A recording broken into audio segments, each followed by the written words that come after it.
Welcome back to the channel, everyone. It's me, Garrett. Today I am bringing you a review of Pearl. This is A24's sequel to X, the movie that came back out in March.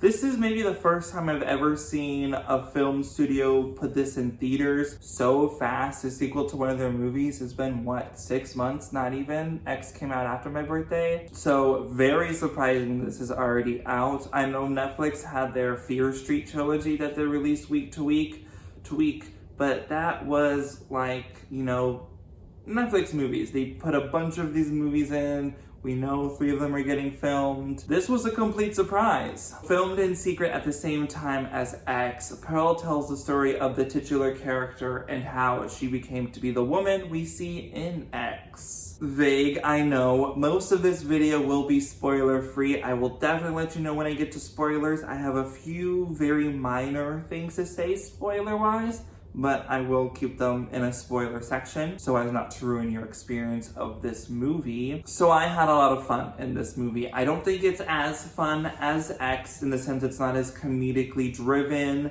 not as many likable characters. You're getting a very Joker-esque tale with this movie, in that this is more of a character study than a full-on horror movie. There are horror elements to it, but you have scenes that just go on and on of characters talking to each other. I don't mean that as a bad thing. I really enjoyed those talking scenes, and it really makes you appreciate the antagonists of X because you know of who they are as people and where they came from before we see them in 1979 in X. This, however, is 61 years before X. We're in 1918, and the difference in style and approach this movie has is astounding. X was very reminiscent of 70s horror movies. If you haven't seen my review for that movie, please go ahead, check it out. This, though, I want to say it's Wizard of Oz, but it's that era of movie making they're going for. Very Technicolor. You can tell that they have like props and sets, and the way they filmed them, they just feel realistic-ish. Like, you can tell it's a set in that sense. Like, watching Wizard of Oz, you're not thinking, oh wow, I'm magically taken away to this other world that I know could be a real thing. You could tell it's a set in some instances, and I feel like you can tell the same with this. Not that that's a gripe, I just think it adds to the style of filmmaking and how much of a throwback this movie is. But I don't want to go saying it's Wizard of Oz meets horror.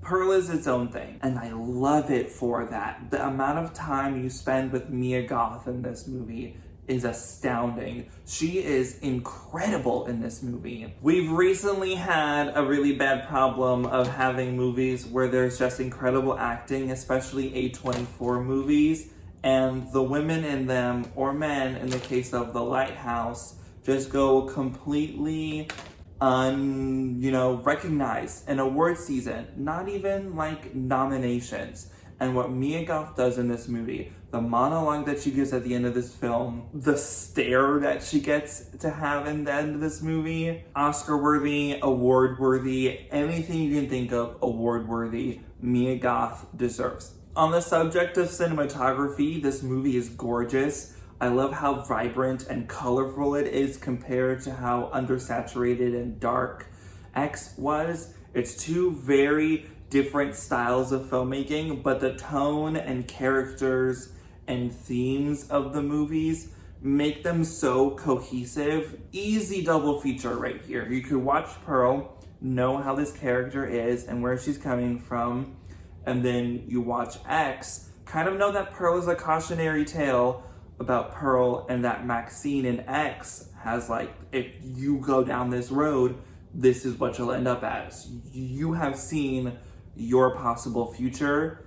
Now can you change yourself to be different than that? I think it's a really interesting topic that Maxine, the 3rd movie in this trilogy, we got the teaser for it on YouTube, which I wish they kept it away from us on YouTube like they did Pearl's teaser with X. I wish that was just a movie thing only, because I stayed through the entire credits. I usually do, but like I stayed through the entire credits. I was anticipating to see, a teaser, some shots from Maxine because I already knew the title of this movie, but no, it's the same YouTube teaser, and I was a little bit let down. Pearl looks even more expensive than X, and I think that really adds to the production design in general. They had to completely redo the house, all the decoration, all the costuming. We go into town during this movie, and everything is from the late teens, 18s.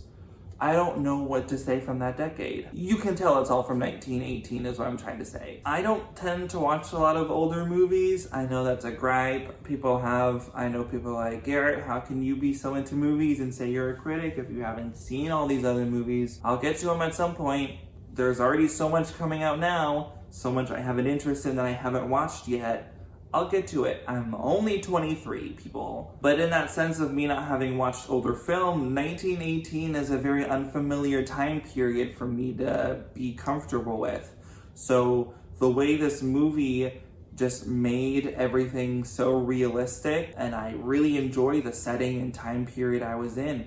I enjoy how these characters talk. I enjoy the language that they use. This film had to be written differently than X with those time periods, so you have to sort of be period specific with the dialogue, and I think they nailed it. Even the hair and like the title screens that they have for this movie were so reminiscent of the era that this came out in. I love the way Pearl comes up on screen. And what I was saying about this being a cautionary tale for Maxine, this feels a sequel to X in the same way that it's a prequel. I know these are different characters than the main characters in X. I know we're following Pearl. This really drives home, this is what made Pearl a bad person. This is what's weird in her brain.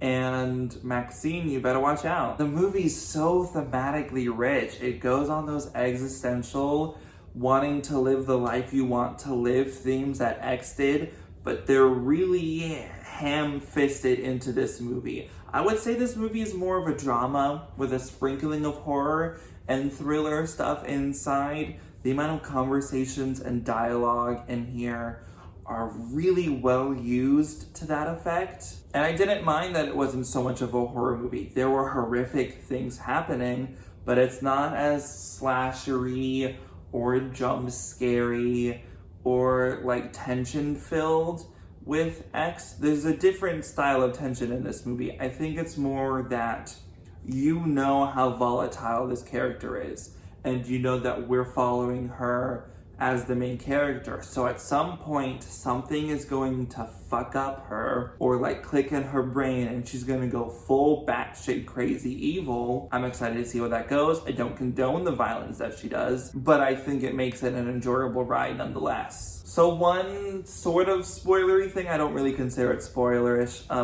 Pearl's family is German. Her mother speaks German a lot.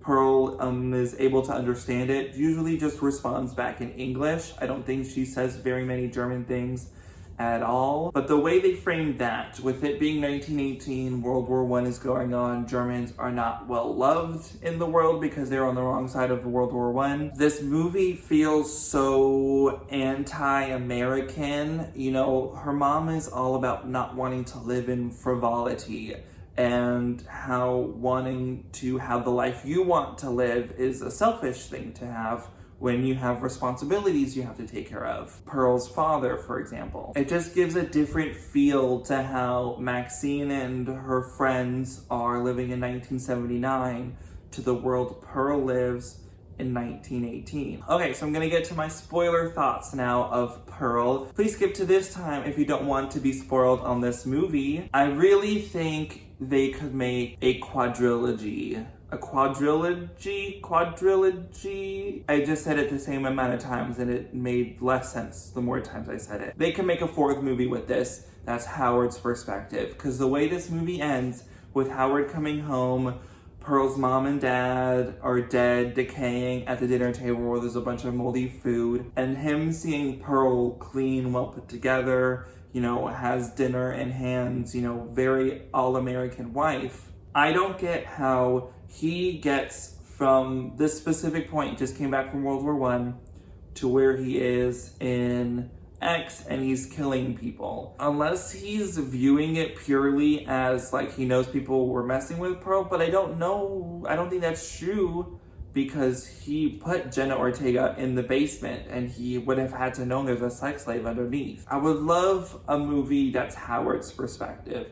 Maybe make it a little bit horror, you know, not go full Overlord and like the campiness of that movie. Make this more serious, make it another character piece. I think you could do that well. Or you have a sequel to Pearl that's in between this movie and X, where you explain how Pearl and Howard get to where they actually are at X. When do they start getting sex slaves? When do they start killing people that visit their area?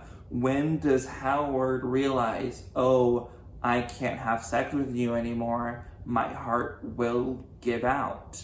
I really want to see the turn in those characters because I get where Pearl as a character is, and I get why she does what she does. The when and how that occurs is a mystery. You can kind of piece it together with X, but I would love to spend more time with these characters and this house and farm and lake, and I would love it to feel even more interconnected. So I was talking about Pearl's monologue in this movie. It goes on for so long, and it's not some big thrilling horror-filled finale. It is in its own way, but the big finale part to it is this monologue that Pearl gives about how she feels about literally everything going on. How Howard left her, how she feels about that, what she just did to her parents and how she regrets that.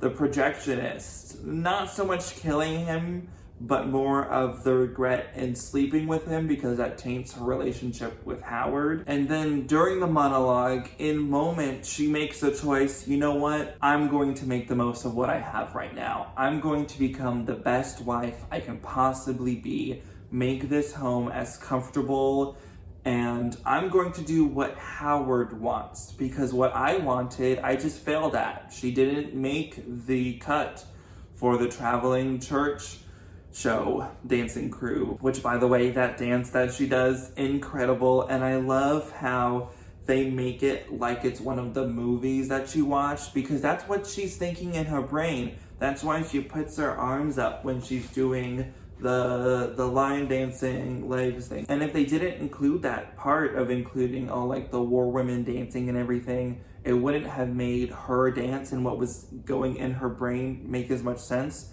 I really enjoyed that. That was really cool to see and they pulled it off great. I wouldn't say anything that happens in this movie is too surprising. As a prequel, it's all pretty predictable. You have to know these characters are going to start killing at some point and that any of these characters that are in this movie will at some point have to die because we don't see them in X. So, not the most surprising movie. I think that's why I enjoy X a lot more because it's so surprising with what happens. And knowing all that, this as a prequel doesn't work well in that sense. I think it's still a perfect prequel because you can rewatch X and have a different understanding of these characters. I'm so excited to watch it again soon in preparation for Maxine whenever that movie comes out. Okay, so I really liked Pearl. I don't think I enjoy it as much as X. It's not as much fun of a movie in my personal taste. It's more drama than horror. If I was wanting to go find a horror movie, I would probably go for X between these two. That's all I can really judge on this movie is how is this as a sequel and prequel to X? Does it do well in both regards? I think so. I just don't think it's as engaging as X is and doesn't have like the likability and its characters. I feel for Pearl. I feel sad for her. I get her attachment that she has with the projectionist.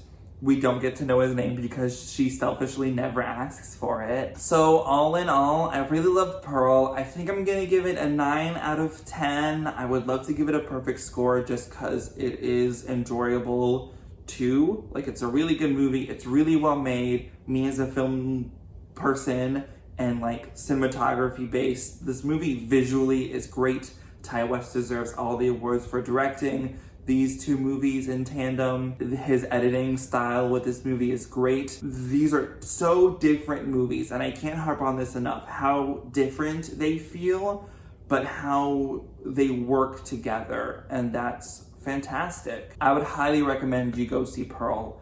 I really loved it. I kind of want to go see it again just to like really understand everything there is to know about this movie. So, have you seen Pearl? Let me know in the comments down below what you thought about it. If you like this video, please give it a like, and if you want to see more, hit that subscribe button. I will see y'all in the next video. Bye-bye! Okay, we're gonna get into it. I have ghost face on my body today. Let's not have that actually be in this video. I'll put it at the end. Because that's weird to say. Definitely. Does this come off? What? What? So I could just get like any other notebook and put it in here and make it look like that VHS? What? The notebook itself is the VHS. Oh my gosh. Mind blown. They just took like a real VHS cover and did that. Okay, bye.